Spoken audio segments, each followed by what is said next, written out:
afternoon, and thank you once again for joining us at the 2018 Northeast Seafood Expo. I'm Max Christensen with Blue Star Foods. Joining us today is Guy Dean from Albion Farms and Fisheries. Guy, thank you so much for appearing as a guest on the podcast. No problem, Max. Happy to be here. Fantastic. Guy, please tell us about you, tell us about your company, and what you're up to and what's going on. Sure. So Albion is, I'm the Vice President and CSO for Albion Farms and Fisheries. Okay. I've been with the organization for about 12 years now. All right. And Albion is a protein distributor up in Western Canada. Okay. And we're located, our head office is in Vancouver, Canada. All right. And we sell both retail and food service, Okay. primarily high-end food service, although we do sell some high-end multi-unit chains as well. All right. We cut and produce product. We're a processor as well as a distributor. And because of Vancouver and our focus, we've got a lot of educated consumers there. We've got a strong focus on sustainability. So sustainability is really core to our DNA. Fantastic. And how long have you been with the organization? I've been with the organization for 12 years. Okay. And how long has the company been in business? 50 years now. Wow. Or 54 years. Okay. Very cool. Yeah. Very cool. Yeah, it's been great. Really good. So in fact, when I first joined the organization, it was originally a family-run organization. So they were passionate about sustainability, really for preservation of resource, Sure. and for continuation for their children and their employees' children. So we actually, when I joined, we created a formal sustainability policy and tried to implement a lot of change within the organization. That's awesome. Now, moving that forward, you've had some recent accomplishments, some pretty noteworthy milestones within your organization. Yeah, we have a lot, but Okay. in fact, at the show here on Sunday, it was announced that I was a finalist for Seafood Champion Award in the leader category. Wow, that's fantastic. Congratulations. Yeah, pretty humbled. Thank you. Yeah, Thank you. Very cool. That's awesome. Yeah. So the intent of the podcast, or the direction of it, is to create greater awareness about sustainability initiatives within global seafood, both to business B2B and also consumer facing folks that will buy our products in supermarkets. Within that mindset, are there any? If you look back in your career thus far within seafood, are there? If you look at sustainability initiatives from 20 years ago, let's say, or 15 years ago, to today, what would you say there's been a tremendous improvement or increase in awareness about sustainability over that time span? Yeah, I really believe there has. I think the NGO community has done a great job of highlighting improvements and what some of the issues have been. And I think that the industry as a whole has changed. I'll give you an example. Sure. When we first joined the organization, we actually delisted a whole bunch of items that we thought, because of the overwhelming evidence for overfishing or pirate fishing, we just felt like we would send a clear message to the industry that we weren't going to tolerate that. Okay. And that actually was those products that we delisted. There were 7 items, and it accounted for $1.5 million in sales. Wow. So it was a tough nut to swallow to actually walk away from that business. Absolutely, quite a bit of revenue stream. Yeah, and and back then it was like, if it was red, we're not going to carry it. Red listed or red rated, by one of these NGO groups, we weren't going to carry it. And what we found, though, unfortunately, was even though we backed away from that business, our competitor down the street started carrying that product, and nothing really changed. So our message really wasn't there to the industry. And so we've learned over the last 10 years or 15 years that if we really want to make improvements, the better way to make improvements is to work with those fisheries to get them to a better spot. So we've changed from being a company focused on delisting products to actually working with those problem fisheries to try to get them to a better spot. So we really believe in continuous improvement.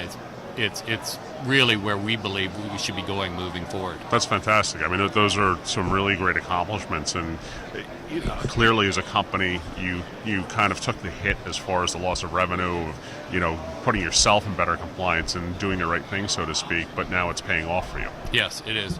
So 3 years ago, we actually set up a not-for-profit. It was 4 years ago, sorry, for profit called CPACT, and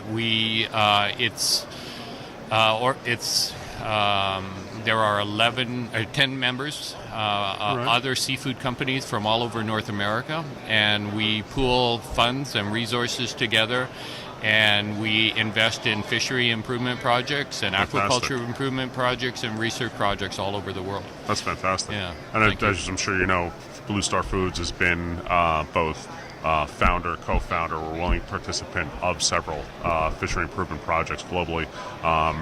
It's the lifeblood of the organization of the company. Blue swimming crab is obviously a category that needs to be watched and improved on, and similar and other species as well. Yeah, we recognize that. And I mean, we're fairly, I would say, we're fairly picky about our suppliers, Sure. and that's why we work with Blue Star, is for that reason.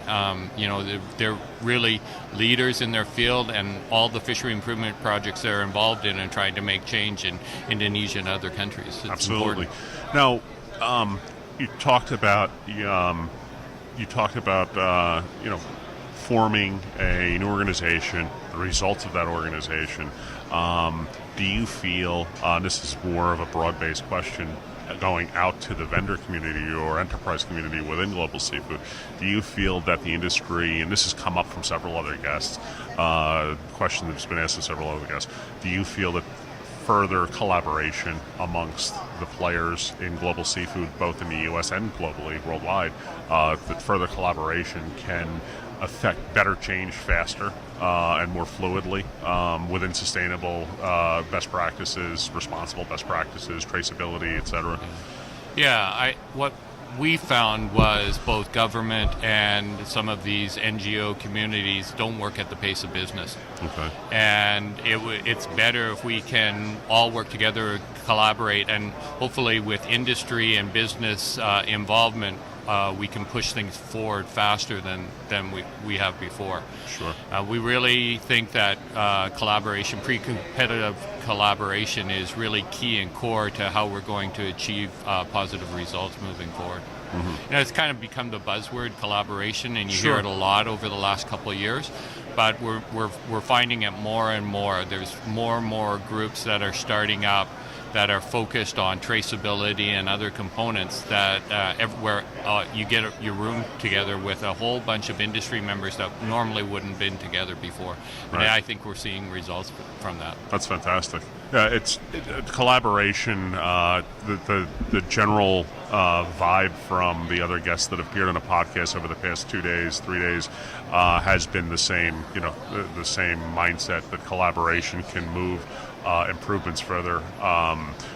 We learn from data, sharing data, building libraries and cataloging data so that KPIs can be implemented to move improvements faster, and versus manual systems of, let's say, 5 or 10 years ago. Yeah. So we talked about your experiences. We talked about your view of where sustainability was some years back to where it is today.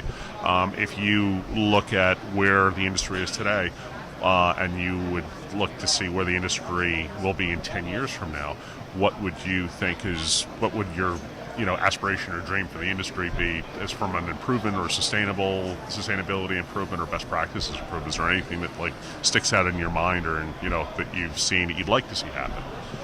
Well, what I'd like to see is that we're not having these discussions about sustainability, that it just Fantastic is comment. key and core to you have to have sustainable fish, and Sure. through both fisheries and aquaculture, in order to even be at the table. That it should be a given that anything that we buy moving forward is from a sustainably sourced fishery or aquaculture project. Fantastic. It's a great response. It's great to hear that come back from industry leaders like yourself, and obviously you're being honored, recognized for your efforts and your work.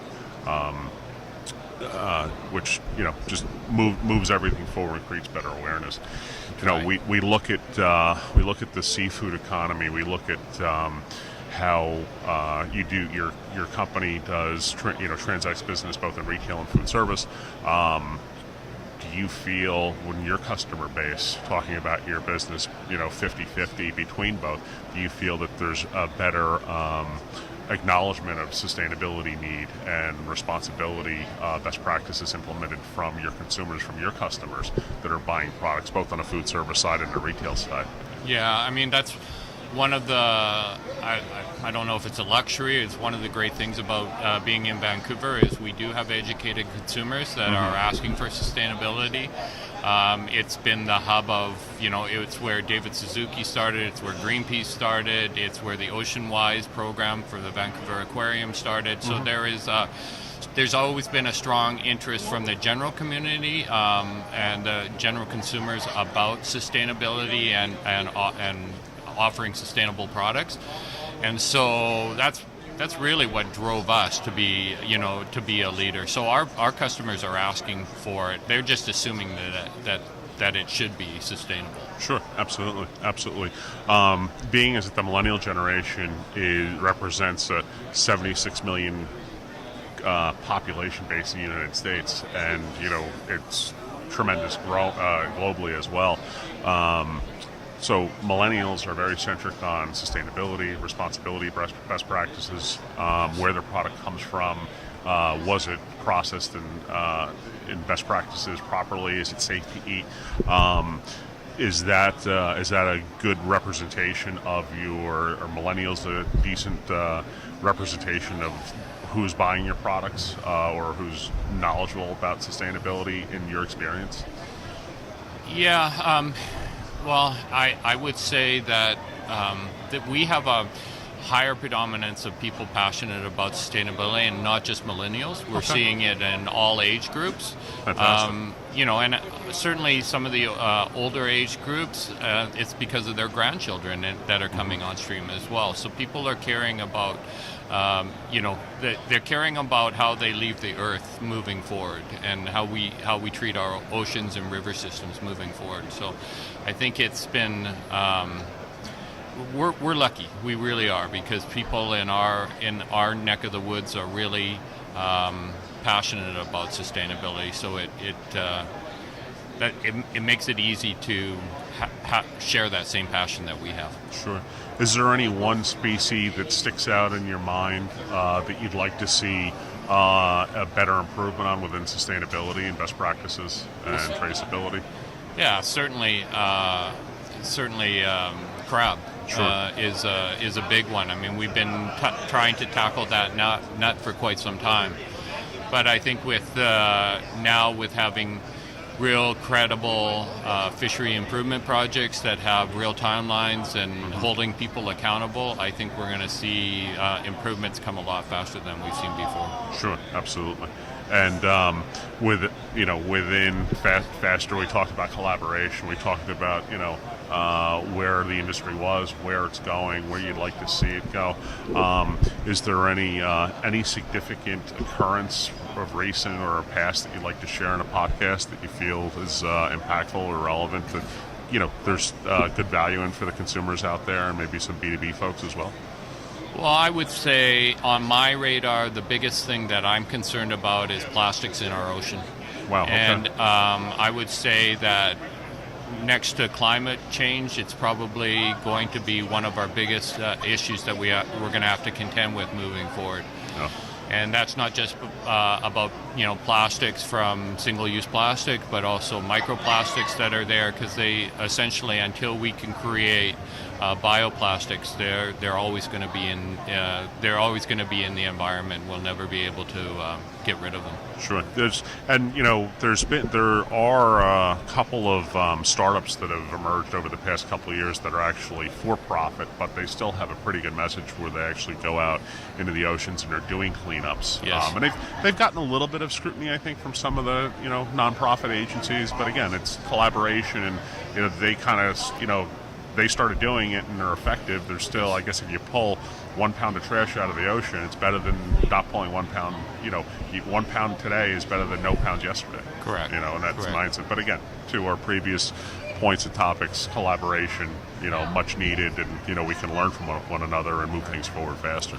Yeah, and for us, it's not just about the pollution that's already there. It's about how do we put a stop to it moving Sure. forward, right? And there, what inventive ways can we come up with, and what challenges? How do we tackle these challenges? Absolutely.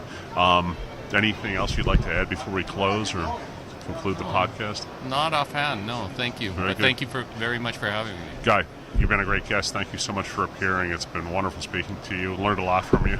Congratulations on your accomplishments. Thank you should you. be very proud, and I think it's really cool. Again, great having you as a guest.